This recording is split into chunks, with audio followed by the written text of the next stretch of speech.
Ще ти задам един въпрос. Ако трябва да се явиш в съда, ще отидеш ли без адвокат? Тогава, защо още преговаряш сам за парите си? Здравей! Аз съм Дани и съм финансов консултант. Не съм поредният човек с мнение. Имам над 15 години опит в финансовата сфера. Работила съм в някои от най-големите банки в страната и познавам системата отвътре.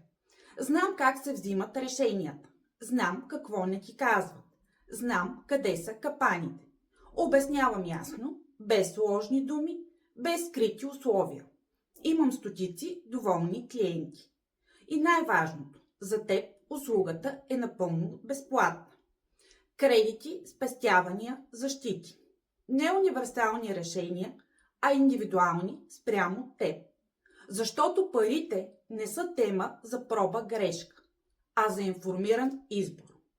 Ти би ли се доверил на експерт за финансите си? Или още се оправяш сам? Напиши ми в коментарите.